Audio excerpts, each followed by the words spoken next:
അസ്സലാമു അലൈക്കും. Hi all, welcome back to mindful moments. എനിക്കൊരു വൃത്തിയില്ല, ഒരു അടുക്കും ചിട്ടയുമില്ല. ഞാൻ എത്ര അടുക്കി വെച്ചാലും എന്താ എൻ്റെ വീട് മാത്രം ഇങ്ങനെ ചിന്തിക്കാത്ത വീട്ടമ്മമാർ വളരെ കുറവായിരിക്കും. ചിന്തിച്ച് ചിന്തിച്ച് ഒരു കാര്യവും കംപ്ലീറ്റ് ആവാതെ സ്ട്രെസ് അടിച്ച് ജീവിതം മുന്നോട്ട് കൊണ്ടുപോകുന്നവരും ഉണ്ടാവും. ഇതൊരിക്കലും മടി മൂലമല്ല. എല്ലാം നന്നായി മെയിൻറ്റെയിൻ ചെയ്ത് മുന്നോട്ട് കൊണ്ടുപോകണമെന്ന് ആഗ്രഹമുണ്ട്, ബട്ട് അങ്ങോട്ട് സെറ്റ് ആവുന്നില്ല. ശരിയാണ്, വൃത്തിക്ക് നാം പ്രാധാന്യം നൽകണം. എന്നാൽ അതിനെക്കുറിച്ച് അമിതമായി ചിന്തിക്കുന്നതും ടെൻഷൻ അടിച്ച് സമാധാനം കളയുന്നതും നമ്മുടെ മനസ്സിനും ശരീരത്തിനും ഒരുപോലെ ബുദ്ധിമുട്ടുണ്ടാക്കും. ഇങ്ങനെ വൃത്തിയെക്കുറിച്ച് ഓവറായി ചിന്തിച്ച് വിഷമിക്കുന്നവർക്കുള്ളതാണ് ഇന്നത്തെ വീഡിയോ. ഈ വിഷമം മറികടക്കാനുള്ള 6 ടിപ്സാണ് ഞാനിവിടെ പറയാൻ ഉദ്ദേശിക്കുന്നത്. എൻ്റെ ജീവിതത്തിൽ ഞാൻ നേരിട്ടിട്ടുള്ള അനുഭവങ്ങളാണ് എൻ്റെ ഓരോ വീഡിയോയും. നിങ്ങൾക്ക് ഇത് റിലേറ്റ് ചെയ്യാൻ പറ്റുന്നുണ്ടെങ്കിൽ ലൈക്ക് ചെയ്യുകയും നിങ്ങൾക്കറിയാവുന്ന നമ്മെപ്പോലുള്ള ഓരോ വീട്ടമ്മമാർക്കും ഷെയർ ചെയ്ത് കൊടുക്കുകയും ചെയ്യുക. ടിപ്സിലേക്ക് കടക്കാം. ഒന്നാമതായി, നമ്മുടെ ടെൻഷനുള്ള കാരണം എന്താണെന്ന് മനസ്സിലാക്കുക. നാം എന്തുകൊണ്ടാണ് വൃത്തിയെക്കുറിച്ച് ചിന്തിച്ച് വിഷമിക്കുന്നത് എന്ന് നാം ഒന്ന് ആലോചിച്ച് നോക്കുക. എന്തെങ്കിലും അസുഖം വരുമോ എന്നുള്ള ഭയമാണോ? അല്ലെങ്കിൽ ആരെങ്കിലും വീട്ടിൽ വന്നാൽ അവരെന്ത് വിചാരിക്കും എന്നുള്ള ചിന്തയാണോ? അതോ അഴുക്കുകൾ കാണുമ്പോഴുള്ള ഇറിറ്റേഷനാണോ? എന്തായാലും കാരണം ഒന്ന് മനസ്സിലാക്കുക. അത് മനസ്സിലായാൽ മാറ്റിയെടുക്കാൻ എളുപ്പമായിരിക്കും. 2. സാഹചര്യങ്ങളെ അക്സെപ്റ്റ് ചെയ്യുക. നമ്മുടെ വീട് വൃത്തിയായി കിടക്കുന്നത് കാണാൻ നമുക്ക് വളരെ ഇഷ്ടമാണല്ലേ? എന്നാൽ പല സാഹചര്യങ്ങൾ കൊണ്ട് വീട് എപ്പോഴും ക്ലീനായി കിടക്കണമെന്നില്ല. എന്നെപ്പോലെ കുഞ്ഞുമക്കളൊക്കെയുള്ള വീട് എപ്പോഴും ക്ലീൻ ആയിരിക്കില്ല. എൻ്റെ വീട് ഓർഗനൈസ്ഡായി ഇരിക്കുന്നത് രാവിലെ 9-നും വൈകിട്ട് 4-നും ഇടയിൽ മാത്രമായിരിക്കും. അതായത് മക്കൾ സ്കൂളിൽ പോകുന്ന സമയം. ബാക്കിയുള്ള സമയമെല്ലാം യുദ്ധക്കളത്തിനേക്കാൾ കഷ്ടമാണ് എൻ്റെ വീട്. മുമ്പൊക്കെ വീടിൻ്റെ അവസ്ഥയോർത്ത് വിഷമിച്ചിരുന്ന എനിക്കിപ്പോൾ അങ്ങനെ ഒരു ടെൻഷനില്ല. കാരണം നാം ഒന്ന് ചിന്തിച്ച് നോക്കൂ, നമ്മൾ കുട്ടികളായിരുന്ന സമയത്ത് നമുക്ക് എത്രത്തോളം അടുക്കും ചിട്ടയും ഉണ്ടായിരുന്നെന്ന്. പിന്നീട് മുതിർന്നപ്പോൾ നാം അതൊക്കെ പഠിച്ചില്ലേ? അതുപോലെ തന്നെയാണ് മക്കളും. വീട്ടിലെ ഓരോ സാധനങ്ങളുടെയും പൊസിഷൻ നാം അവർക്ക് പറഞ്ഞു കൊടുക്കുക. കുഞ്ഞു മക്കളാണെങ്കിൽ കാണിച്ചു കൊടുക്കുക. ഇത്തിരി മുതിർന്ന മക്കളാണെങ്കിൽ അങ്ങനെ ചെയ്തില്ലെങ്കിലുള്ള നെഗറ്റീവ് സൈഡ് പറഞ്ഞു കൊടുക്കുക.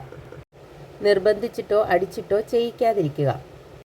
ഭാവിയിൽ അതൊക്കെ ഓക്കെ ആയിക്കോളും. അതുപോലെ ജോലിക്ക് പോകുന്ന സ്ത്രീകൾ, എന്തെങ്കിലുമൊക്കെ രോഗം കൊണ്ടോ മറ്റോ ക്ഷീണം അനുഭവിക്കുന്നവർ, പ്രായമായവർ എന്നിവർക്കൊക്കെ എപ്പോഴും വീട് ക്ലീൻ ആക്കിയിടാൻ സാധിക്കില്ല. അങ്ങനെയുള്ളപ്പോൾ നാം ആ സാഹചര്യത്തെ അക്സെപ്റ്റ് ചെയ്യുക. അത് ഉൾക്കൊണ്ട് നാം മുന്നോട്ട് പോവുക. മൂന്നാമത്തെ കാര്യം, അത്ര മതി എന്നൊരു പരിധി വെക്കുക. അതായത് എപ്പോഴും നമ്മുടെ അവസ്ഥ ഒരുപോലെ ആയിരിക്കില്ല. നാം പ്രൊഡക്റ്റീവായിട്ടുള്ള ഒരു ദിവസമാണെങ്കിൽ ക്ലീനിങ് നമ്മൾ താല്പര്യത്തോടെ ചെയ്യും. എന്നാൽ നാം ആകെ ഡൗൺ ആയിരിക്കുന്ന സമയത്തോ ശാരീരികമായി എന്തെങ്കിലുമൊക്കെ ബുദ്ധിമുട്ടുകളുള്ള സമയത്തോ ഒരിക്കലും ഏറ്റവും നന്നായി വൃത്തിയാക്കണം എന്ന് ചിന്തിക്കാതെ ആവശ്യത്തിന് വൃത്തി മതി എന്ന് ചിന്തിക്കുക. അതിനപ്പുറത്തേക്ക് ഇങ്ങനെ കിടന്നാൽ മറ്റുള്ളവർ എന്ത് കരുതും, ആരെങ്കിലും എന്തെങ്കിലും പറയുമോ എന്നൊക്കെയുള്ള ചിന്തകൾ ഒഴിവാക്കുക. OCD എന്ന അവസ്ഥയെക്കുറിച്ച് കേട്ടിട്ടില്ലേ? അതായത് ഒബ്സസീവ് കമ്പൾസീവ് ഡിസോർഡർ. ഇതൊരു മാനസികാവസ്ഥയാണ്. വൃത്തിയെക്കുറിച്ച് ഓവറായി ചിന്തിച്ച് കാട് കയറുന്ന ഒരവസ്ഥ. ഇപ്പോൾ നമുക്ക് നമ്മുടെ വീട് വൃത്തിയായി എന്നൊരു സാറ്റിസ്ഫാക്ഷൻ കിട്ടാൻ സാധനങ്ങളൊന്ന് ഓർഗനൈസ് ചെയ്ത് വെച്ചാൽ തന്നെ മതിയാവും. പക്ഷേ OCD ഉള്ളവർക്ക് അതിനുമപ്പുറം ഒരു ചെറിയ പൊടി തറയിൽ കിടന്നാലോ, ചെരുപ്പ് നിരതെറ്റിയിരുന്നാലോ, അടുക്കി വച്ചിരിക്കുന്ന ബുക്സിൻ്റെ പൊസിഷൻ ഒന്ന് മാറിയാലോ പോലും അവർക്ക് ആവശ്യമില്ലാത്ത ചിന്തകൾ വരികയും അവർ ദേഷ്യം, ആങ്സൈറ്റി എന്നിവ കൊണ്ട് ബുദ്ധിമുട്ടിലാവുകയും ചെയ്യും. അമിതമായാൽ അമൃതും വിഷമാണ് എന്ന് പറയുന്നത് പോലെ എപ്പോഴും നാം നമ്മുടെ അവസ്ഥ അറിഞ്ഞു നിൽക്കുക. ഓവർ പെർഫെക്ഷൻ നോക്കാതെ ഇത്ര മതി എന്ന ചിന്ത മനസ്സിൽ കൊണ്ടുവരിക. 4. ക്ലീനിങ്ങിനായി ഒരു സമയം നിശ്ചയിക്കുക. നാം എല്ലാവരും പല സാഹചര്യങ്ങളുള്ളവരായിരിക്കും. അതിനനുസരിച്ച് നമ്മുടെ ക്ലീനിങ്ങിന് വേണ്ട സമയം നാം സെറ്റ് ചെയ്യുക. ആ സമയത്ത് ക്ലീനിങ് മാത്രം ചെയ്യുക. അല്ലാതെ ഫുൾ ഡേ അത് ചെയ്യണം ഇത് ചെയ്യണം എന്ന് പറഞ്ഞ് നടക്കാതിരിക്കുക. ചെറിയ കുഞ്ഞുങ്ങളുള്ളവർ അവരുറങ്ങുന്ന സമയം നോക്കി സെറ്റ് ചെയ്യുക. ജോലിക്ക് പോകുന്നവർ പോകുന്നതിന് മുമ്പ് കുറച്ച് സമയം, അതുപോലെ ബാക്കി ഫ്രീ ആയ ശേഷം അങ്ങനെയൊക്കെ തീരുമാനിക്കുക. എന്നെ സംബന്ധിച്ച് ഞാനൊരു മോർണിംഗ് പേഴ്സണാണ്. 4:30-നും 5-നും ഇടയ്ക്ക് ഞാൻ എഴുന്നേൽക്കും. ഡ്യൂട്ടിക്ക് പോയി മക്കളുടെ മദ്രസയും സ്കൂളിൽ പോക്കും കുഞ്ഞു മോനെ പ്ലേ സ്കൂളിലും വിട്ട് കഴിഞ്ഞ് ഞാൻ ഫ്രീ ആവുന്നത് 10 മണിക്കാണ്. അപ്പോഴേക്കും പാചകം കഴിയും. 10 മണി തൊട്ട് 1 മണിക്കൂറത്തേക്കാണ് ഞാൻ എൻ്റെ ക്ലീനിങ് ടൈം സെറ്റ് ചെയ്തിരിക്കുന്നത്.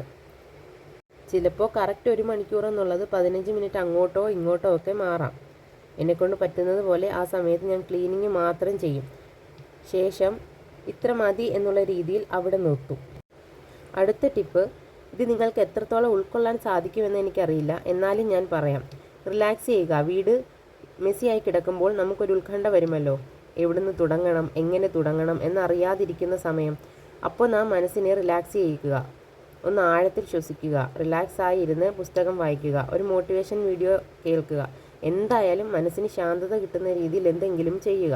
പിന്നീട് പതിയെ ക്ലീനിങ്ങിലേക്ക് കടക്കുക. ഇത് റെസ്റ്റ് എടുത്ത് വീണ്ടും ചെയ്യാൻ ശ്രമിക്കുക. മനസ്സ് ശാന്തമാക്കുന്നതാണ് പ്രധാനം, ബാക്കിയെല്ലാം ഓക്കെ ആയിക്കോളും. അടുത്തത് മറ്റുള്ളവരുടെ സഹായം തേടുക. അതായത് ചിന്തകളിൽ കൺട്രോൾ കിട്ടുന്നില്ലെങ്കിൽ ആരോടെങ്കിലും ഒന്ന് സംസാരിക്കുക. മുമ്പ് പറഞ്ഞ OCD കണ്ടീഷൻ ഉണ്ടെന്ന് തോന്നിയാൽ ഒരു കൗൺസിലിംഗ് അറ്റൻഡ് ചെയ്യുക. അതുപോലെ നമുക്ക് പറ്റുന്നില്ല എന്ന് തോന്നിയാൽ അവധി ദിവസങ്ങളിലെങ്കിലും ഹസ്ബൻഡിനെയും മക്കളെയും കൂട്ടി ക്ലീനിങ്ങിൽ ഇൻവോൾവ് ചെയ്യിക്കുക. അങ്ങനെ നമുക്ക് സഹായം വേണമെന്ന് തോന്നുന്ന അവസ്ഥയിൽ നാം അത് ചോദിക്കുക. ടിപ്സുകളൊക്കെ ഒന്നുകൂടി പറയാം. നമ്മുടെ ടെൻഷൻ്റെ കാരണം എന്താണ് എന്ന് മനസ്സിലാക്കുക. 2, നമ്മുടെ സാഹചര്യങ്ങളെ നാം അക്സെപ്റ്റ് ചെയ്യുക. 3, ഇത്ര മതി എന്നൊരു പരിധി വെക്കുക. 4, ക്ലീനിങ്ങിനായി ഒരു സമയം നിശ്ചയിക്കുക. 5, മനസ്സിനെ ഒന്ന് റിലാക്സ് ചെയ്യിക്കുക. 6, സഹായം വേണ്ടിടത്ത് അത് ചോദിക്കുക. ഈ വീഡിയോയിൽ ഞാൻ പറഞ്ഞത് വീട് വൃത്തിയാക്കി വെക്കണ്ട എന്നല്ല, എന്തെങ്കിലും കാരണങ്ങളാൽ അത് സാധിക്കാതെ വരുമ്പോൾ ഒരിക്കലും ടെൻഷൻ അടിക്കരുത് എന്നതിനെ പറ്റിയാണ്. വീഡിയോ ഇഷ്ടമായെന്ന് കരുതുന്നു. നിങ്ങളുടെ അഭിപ്രായങ്ങളും നിർദ്ദേശങ്ങളും കമൻറ്റ് ബോക്സിൽ പറയുക.